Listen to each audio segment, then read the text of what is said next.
All right, let's jump into another deep dive. We're tackling global hotspots today. Ooh, sounds intense. Yeah, it's like a geopolitical weather forecast, Yeah. predicting the storms. Right, instead of rain, we're talking conflict and tension. Exactly. Our main source is Geopolitical Flare-ups by Conrad Reicher. And let me tell you, this book is a straight shooter. No kidding, Riker doesn't hold back. So get ready, because we're covering a lot of ground. Israel-Gaza, Ukraine, Taiwan, even some potential trouble brewing in South America and Africa. Wow, a world tour of trouble spots. Plus, Riker throws in some future scenarios, too. Things like autonomous killing machines and how economics can be weaponized. Oh yeah, that's some next level stuff. Buckle up. First up, the Israel-Gaza conflict. Always a hot topic. And Riker's analogy is, well, pretty intense. I bet. Lay it on me. He compares it to a pomegranate seed stuck in the throat of global geopolitics. Whoa, that's a powerful image. It really captures the feeling of this conflict, right? Something small causing a major obstruction. Right, constant tension, discomfort, and, the roots of this go way back to the 1948 Arab-Israeli War. The displacement of Palestinians. It's a wound that hasn't healed. Absolutely, and it's more than just territory. It's about these competing narratives, historical grievances. Yeah, it's like each side has their version of history, and compromise feels impossible. Exactly. And then you add external powers into the mix, like the U.S., unwavering support for Israel. And the UN trying to play peacemaker, caught in the middle. It's like every move has consequences and no easy solutions. All right, from the Middle East, we're heading over to Eastern Europe, where Ukraine is basically in a tug-of-war. Between Russia and the West? Bingo. Riker calls Ukraine a strategic chess piece that both sides want to control. Makes sense. Strategically important location. And to really get why, you got to look at Ukraine's history. It's been ruled by different empires, pulled between East and West. It's like its past is shaping its present. Yeah, and you see that division within Ukraine itself. Some regions lean towards Russia, others towards Europe. It makes them vulnerable to outside pressure. Totally. And then you throw in the annexation of Crimea by Russia back in 2014. Oh yeah, that changed everything. It showed Russia was willing to use force and triggered a whole wave of sanctions from the West. Things got a lot more tense after that. Absolutely. And the situation remains volatile. Like, who knows what's going to happen next? It's a real powder keg. Okay, so we've got the Middle East, Eastern Europe. Now let's talk about the Taiwan Strait. Another potential flashpoint. This one's all about that little sliver of water separating Taiwan from mainland China. Right, with the history going back to the Chinese Civil War. Yep, when the defeated nationalists fled to Taiwan and set up their own government. So China sees Taiwan as, what, a breakaway province? Exactly. They've always maintained it should be reunited with the mainland, and any talk of Taiwanese independence is a huge threat. And they're not afraid to use force, we know that. But on the other side, Taiwan has developed its own identity, its own democracy. Many Taiwanese people don't want to be absorbed by China. Right, and then you've got the U.S. with this strategic ambiguity thing, like, will they defend Taiwan militarily? Who knows? Keeps everyone guessing, adds to the tension. And it's not just about politics. The Taiwan Strait is a major shipping route. Control over it gives China a lot of leverage. So much tension, right? Israel, Gaza, Ukraine, Taiwan Strait, and Riker's not done yet. What's next? He takes us on a detour to talk about waterways, specifically the Red Sea and the Straits of Malacca. Okay, interesting. What about them? They might seem mundane, but they're actually vital arteries for the global economy. Oh yeah, massive amounts of oil and goods pass through them. He calls them choke points, meaning if you control them, you control the flow of trade. Huge economic and military leverage. Like, imagine a country blocking the oil flow through the Straits of Malacca. The global economy would be in chaos. And while there are international laws, there's always tension around these waterways, competing interests. Potential flashpoints, for sure. Okay, now we're heading to South America, where Venezuela and Guyana are having a border dispute. Border disputes, always messy. This one goes way back to the 19th century, and it's all about oil, surprise, surprise. Of course, gotta be oil. The disputed territory is potentially rich in reserves, and with both countries facing economic challenges, the stakes are high. I bet nobody wants to miss out on that oil money. Riker talks about how they tried to resolve this with the Geneva Agreement, but decades later, it's still causing problems. International agreements don't always work out, do they? Right, and then you add in external actors like the U.S., China, Russia, all with their own agendas. Turns a regional dispute into a global one. Exactly. Now, let's shift gears to South Africa.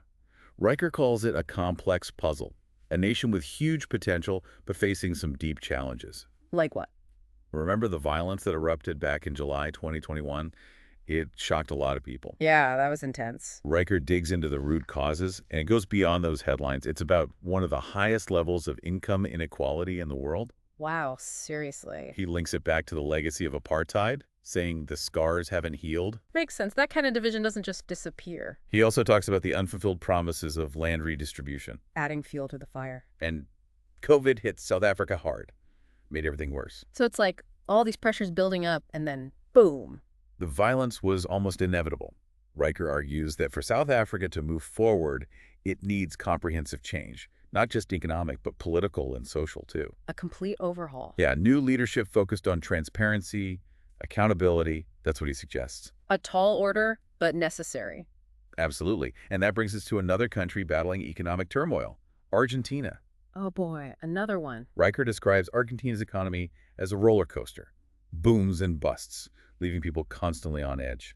That's got to be tough, living with that uncertainty. He throws out some stark stats: low GDP growth, high unemployment, skyrocketing inflation, the whole 9 yards. Paints a pretty grim picture. And he traces it back decades, pointing to the impact of neoliberal reforms and that huge economic meltdown back in 2001. When the whole system basically crashed. Right. And he says the government's attempts to stabilize things haven't always worked out, sometimes made things worse. It's like they're trying to fix a broken leg with duct tape. He emphasizes the human cost, too. People struggling to make ends meet, rising poverty. Real people suffering behind those statistics. And he doesn't offer easy answers, acknowledges the potential for recovery, but highlights the risks: political instability, persistent inflation. Argentina's walking a tightrope for sure. Okay, from Argentina, we're diving into the world of technology, specifically how it's changing warfare. Oh yeah, drones, AI, all that. Riker goes deep into drones and autonomous killing machines, stuff that's rapidly evolving and raising some serious questions. It's like we're living in a sci-fi movie. He walks us through the evolution of drone technology, from basic surveillance to machines that can attack on their own. Scary stuff. He explains how drones are already changing the battlefield: less risk for soldiers, more precise targeting. But also raises some ethical dilemmas, like who's accountable when a drone makes a mistake? Exactly. What happens when machines are making life or death decisions? It's mind-blowing and a little terrifying. I hear that. And Riker points out that more and more countries are developing these technologies, so we could be heading towards an AI arms race. And we're just scratching the surface of what these technologies can do. It's a whole new world of warfare, with new rules that we're still trying to figure out. Makes you think, where are we headed? Welcome back to our deep dive. Last time, we left off with all those hotspots: Israel-Gaza, Ukraine, Taiwan. But now Riker wants us to imagine, like, what would a third world war even look like? That's a scary thought. Yeah, but Riker says it's not about predicting the future, more like understanding the forces at play. Right, identifying potential triggers, I get it. He explores a few scenarios, starting with a clash between the superpowers, US, China, Russia, all fighting for dominance. Classic power struggle. But here's the thing. Riker doesn't just focus on military conflict. He says economic and trade wars can be just as destabilizing. Oh yeah, those can have a huge impact. Imagine trade routes being weaponized, currencies manipulated. It would be chaos. And then there's the wild card: climate change. Ah, yeah, throws everything off balance. Riker argues that as resources get scarcer, competition heats up, could easily lead to conflict. We're already seeing it. Droughts, floods, people migrating, things are getting unstable. So let's say, hypothetically, World War III does happen. What would it look like? Good question. Riker says it probably wouldn't be like those massive battles of the 20th century. What, no huge armies clashing on open fields? He points to the rise of asymmetric warfare as a key trend. Asymmetric warfare, what's that? It's like, instead of brute force, you exploit your opponent's weaknesses. You use unconventional tactics. So more like guerrilla warfare, hit and run. Exactly. Think David and Goliath, a smaller force taking on a giant. We've seen it in Afghanistan, Iraq, right? Insurgents holding their own against powerful militaries. And Riker says technology is leveling the playing field, giving smaller groups more power. That makes sense. Access to the internet, social media, they can organize and spread their message so much easier. It's a new era of warfare. The old rules don't apply. So what, we're talking drones, cyber attacks, that kind of thing. Yep. Riker highlights the growing role of technology. It's like the battlefield is becoming more virtual, more remote. Imagine robots fighting robots, hackers shutting down entire cities. It's a pretty wild and kind of scary vision of the future. We need to be ready for it, that's for sure. And it's not just military tech. Riker also talks about using economics as a weapon. Economic warfare. He calls it the weapon of the 21st century. And he's got a point. We've seen sanctions, trade wars, cripple entire economies. It's like a financial siege, right? Bring a country to its knees without firing a shot. And in our globalized world, those effects can ripple out everywhere. It's a powerful tool, but dangerous too. Riker uses Iran and North Korea as examples, shows how economic warfare can work, but also backfire, hurt ordinary people. It's a delicate balance. Got to use it carefully. Okay, so from economic warfare, we're going deeper into this idea of asymmetric warfare, the new rules of engagement. How do you even fight an enemy that doesn't play by the rules? That's the challenge. Riker says countries need to adapt, change their thinking. Not just rely on brute force anymore. In the past, it was all about who had the bigger army, more firepower. Now it's about agility, exploiting weaknesses. Like Al-Qaeda on 9/11, right? Exactly. A small group, limited resources, but they dealt a devastating blow. It showed how vulnerable we are, how the old ways of thinking don't work anymore. And Riker argues this is only going to become more common. Technology is going to keep empowering these non-state actors. So what's the solution? How do we counter this? Riker says it's not just about military solutions. It's about addressing the root causes of instability. Like poverty, inequality, lack of opportunity. Right. Countering extremist ideologies, building partnerships, creating a more stable world. It's a long-term game. But we got to start playing it because the stakes are getting higher. Welcome back for the final stretch of our deep dive.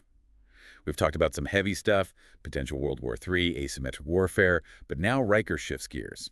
Time for some solutions, maybe. Yeah, he wants to look at what's being done to actually manage these global hotspots, keep things from boiling over. Makes sense. Gotta find a way to deal with all this. So he starts by looking at the UN, the United Nations. They're often right in the thick of these crises. The UN, huh? They get a lot of criticism. Yeah, but Riker presents a pretty balanced view, Hmm. acknowledges their successes, but also their limitations. It's a tough job trying to get everyone on the same page. For sure, he talks about how the UN's peacekeeping role has evolved. It used to be mostly military, but now it's much broader. More about diplomacy, humanitarian aid, that kind of thing. Exactly. They're trying to tackle the root causes of conflict, not just the fighting itself. Sounds like a smarter approach. And Riker points out some wins for the UN, like preventing a bigger conflict during the Suez Canal crisis back in '56. In keeping things relatively calm on the Korean peninsula, that's been going on for decades. Right, but then there are the times when they haven't been so successful. Yeah, Rwanda, Srebrenica, those were tragic failures. It shows that the UN can only do so much. They rely on member states to cooperate and provide resources. And if those members have their own agendas... It can undermine the whole thing. And then you've got the issue of non-state actors, terrorist groups, insurgents. Yeah, they don't follow the rules. They exploit the very systems the UN is trying to uphold. Riker uses the 9/11 attacks as an example.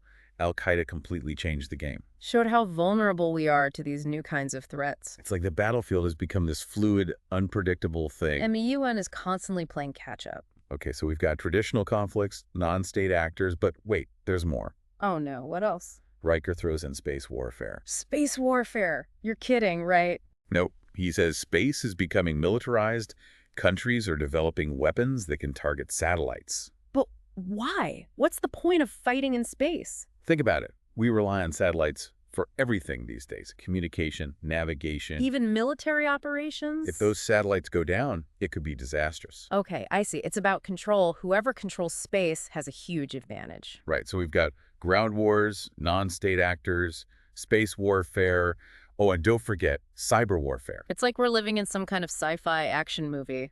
Riker brings up the Stuxnet virus that targeted Iran's nuclear program and Operation Aurora, a series of cyber attacks on U.S. companies. So it's already happening. We're in the middle of it. It's a whole new battlefield. Hackers can infiltrate systems, steal data, cause chaos. And it's hard to trace, hard to know who's responsible. Exactly. It's a shadowy world, and we're still trying to figure out the rules. So with all these new threats, is there any hope?